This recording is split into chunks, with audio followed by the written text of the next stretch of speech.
Hello everyone, it's Jake Brady. Welcome back to In It to Win It. And today I want to talk about a card that was recently spoiled. It's called Portal to Phyrexia. And I don't even know where to start. This card is a plus 9 mana. It's an artifact. It says when it enters the battlefield, each opponent sacrifices 3 creatures. And at the beginning of your upkeep, you get to put any creature card from a graveyard onto the battlefield under your control. It's Phyrexia in addition to its other types. Now, when I saw this card spoiled, I think I screamed because this is probably going to go in every single artifact deck I build from now on. This is absolutely disgusting. There's so many ways that you can mess with that ETB trigger, that you can just keep wiping your opponent's boards over and over again. And there's even ways to cheat it out for free so you don't have to pay 9 mana. First, let's get into how we can get this into play. Now, there's a couple of creatures, and there's a planeswalkers that I like to use to get high-costing mana artifacts. Wow, that came out wrong. High-cost artifacts into play for free. Number one, I've talked about this card before. It's an MVP in most of my artifact decks. It is Kodoltha Forge Master.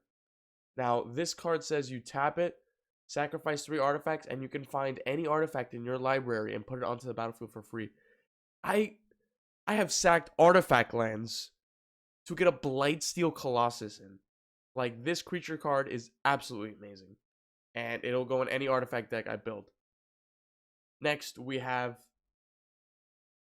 Master Transmuter. This says you pay a blue, tap it, return an artifact you have onto the battlefield to your hand, and you get to put any artifact from your hand onto the battlefield.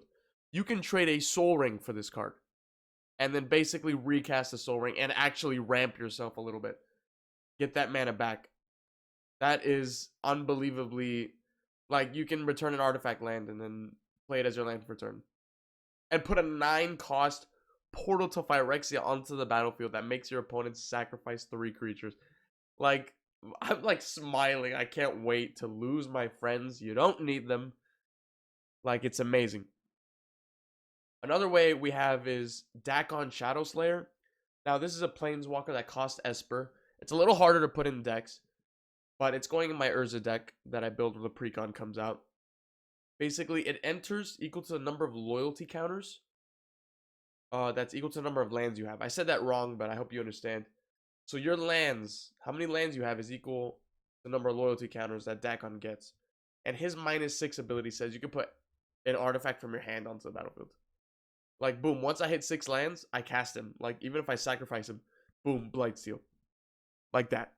Now you can do this. This is another target you can use. Boom, Portal to Phyrexia. Each of you have to sacrifice 3 creatures. And, oh yeah, when it comes back to my turn, I get to put any of those creatures onto the battlefield under my control. Like, what? Another way you can cheat this into play is Arkham Dagson. He says when you tap him and sacrifice an artifact creature you control, you can get any non-creature artifact from your library onto the battlefield. So if I have a 1/1 Thopter, boom, tap Arkham Dagson, sacrifice the token, the artifact creature token. Even Urza makes artifact creature tokens. You can sack one of those. Boom, Portal to Phyrexia. Like, are you kidding me? Oh man, this card is gonna be so nasty. Jesus. Oh man. Alright, those are ways you can cheat it into play. Now here's some other cool interactions you can have with Portal to Phyrexia. There's a red instant, Trash for Treasure. You can sacrifice any one of your artifacts and return any one of your other artifacts from your graveyard onto the battlefield. Now, this is a way to get it back when you're in red. It's pretty good. It's usually all I have for red for now. And when you come to blue and white, Azorius, there's cards that you can blink Portal to Phyrexia, like Ghostly Flicker, Teferi's Time something. What is it? I don't remember what it is. Teferi's Time Twist, that's what it is. Teferi's Time Twist, Ghostly Flicker. you can flicker this card to just keep spamming that ETB and wiping your opponent's board. Your opponent's gonna have no creatures. So it's it's kind of disgusting. Also in blue, you have like Mirror Maid, Clever Impersonator, like they can enter as a copy of any artifact, creature, enchantment. So you can keep manipulating that ETB along with their Sculpting Steel. It is a colorless artifact. It enters as a copy of any artifact, costs 3. You can use that, keep using the ETB, and now you have 2 portal to Phyrexia, so you can get 2 creatures in your upkeep. Like, this is kind of disgusting. I'm not even gonna lie. I didn't know they were gonna print something like this, and I am just excited for it. I'm ecstatic. Now another interesting way with a new commander that's coming out, Mishra, Eminent One, he makes copies of your non-creature artifacts. So you can copy Portal to Phyrexia and keep getting that ETB.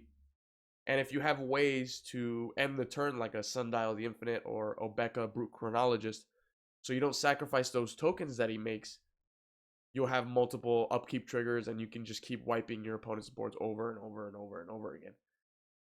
So this is, oh man, I have a smile on my face. I cannot wait to play. I cannot wait to guys.